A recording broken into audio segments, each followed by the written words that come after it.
Assalamualaikum warahmatullahi wabarakatuh. Selamat pagi, selamat siang, selamat sore, selamat petang.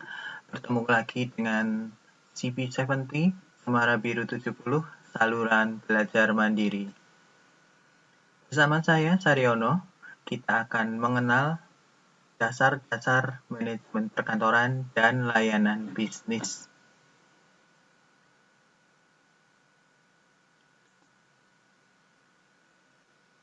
Kita akan menelaah satu persatu pengertian daripada manajemen perkantoran dan layanan bisnis. Sekarang kita akan mengetahui tentang pengertian manajemen. Manajemen merupakan penggerakan seluruh sumber daya untuk mencapai tujuan. Nah, ini sumber daya itu meliputi apa saja? Meliputi 6M, the 6M's. Yang pertama, man, atau orang-orang atau tenaga kerjanya. Kemudian yang kedua, money, atau uang, baik kartal maupun giral. Kalau kartal itu uang nyata, kalau giral itu uang yang disimpan di bank. Kemudian yang ketiga ada material atau barang atau bahan produksi. Kemudian yang keempat ada mesin atau peralatannya. Kemudian yang kelima ada metode atau cara prosedurnya. Kemudian yang keenam ada market atau pemasarannya. Kemudian kita akan lihat sebetulnya manajemen sama administrasi itu lebih luas yang mana. Kalau di daratan Eropa, administrasi dianggap lebih luas. Kita basicnya di Belanda. Dulu kita dijajah Belanda selama 350 tahun atau 3,5 abad. Manajemen itu hanya unsur dalam administrasi. Nah, administrasi itu apa? Administrasi adalah sekelompok orang yang bekerja sama untuk mencapai tujuan. Nah, kita lihat unsur-unsurnya tadi.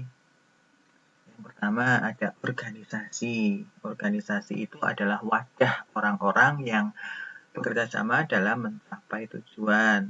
Contohnya ada sekolah, ada OSIS, ada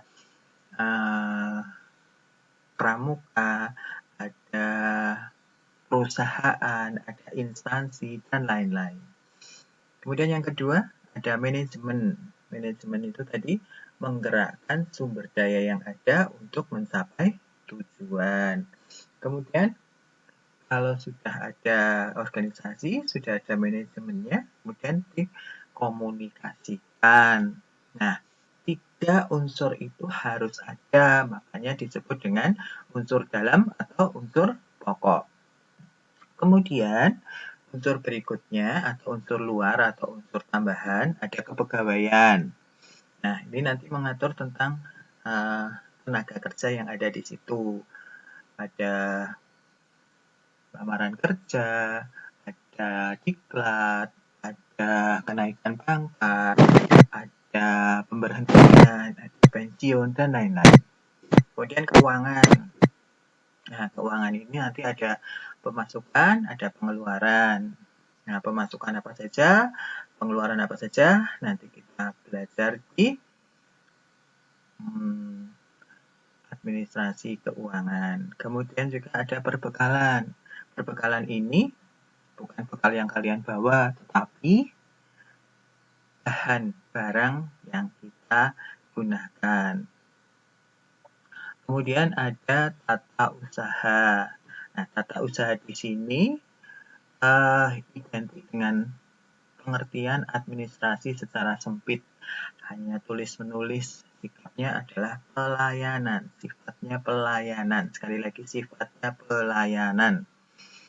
Pelayanan itu ya melayani kolega dan pelanggan. Kalau kolega itu rekan kerja, kalau pelanggan itu orang yang biasa bekerja sama atau menjadi pangsa pasar kita. Kemudian yang terakhir atau yang ke-8 adalah humas. Humas itu kepanjangannya hubungan massa atau hubungan masyarakat. Nah, ini tugasnya bisa keluar organisasi atau ke dalam organisasi. Kalau keluar organisasi itu sifatnya mensosialisasikan program kerja atau tujuan atau visi misi dari organisasi. Di dalam juga, kalau ke dalam lebih menekankan pada menjembatani antara atasan dan bawahan. Kemudian kita lihat kalau di Amerika itu dianggap lebih luas manajemen daripada administrasi. Lebih terkenal, lebih populer manajemennya. Istilahnya lebih terkenal manajemennya. Kemudian perkantoran. Kita lihat. Kalian sudah pernah lihat kantor kan? Nah, kantor itu mempunyai dua pengertian. Yang pertama pengertian statis. Kalau statis itu artinya diam saja ya. Nah, kalian juga tidak boleh diam saja. Kantor itu merupakan gedung atau ruangannya. Jadi, bendanya. Kemudian pengertian dinamis. Dinamis itu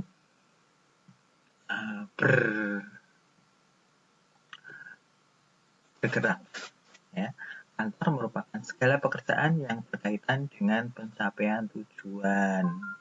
Jadi, kantor itu bukan hanya sekedar gedung atau ruang, tetapi pekerjaannya. Pekerjaannya itu bisa dilakukan di mana saja, bukan hanya sekedar di ruangan.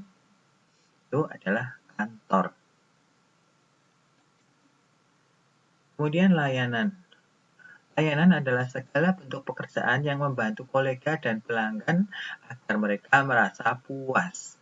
Puas dalam hal ini adalah kebutuhan mereka dapat terpenuhi.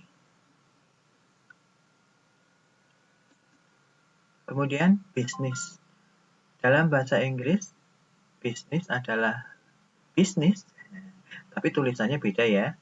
Kalau bahasa Indonesia BISNIS, tapi kalau dalam bahasa Inggris BUSINESS, BUSINESS,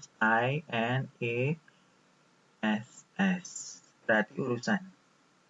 Bisnis dalam bahasa Indonesia sering dikaitkan dengan perdagangan. Bisnis juga bisa diartikan segala sesuatu yang berkaitan dengan laba, baik secara langsung ataupun tidak langsung. Kalau secara langsung itu ya yang berkaitan dengan jual beli, simpan pinjam.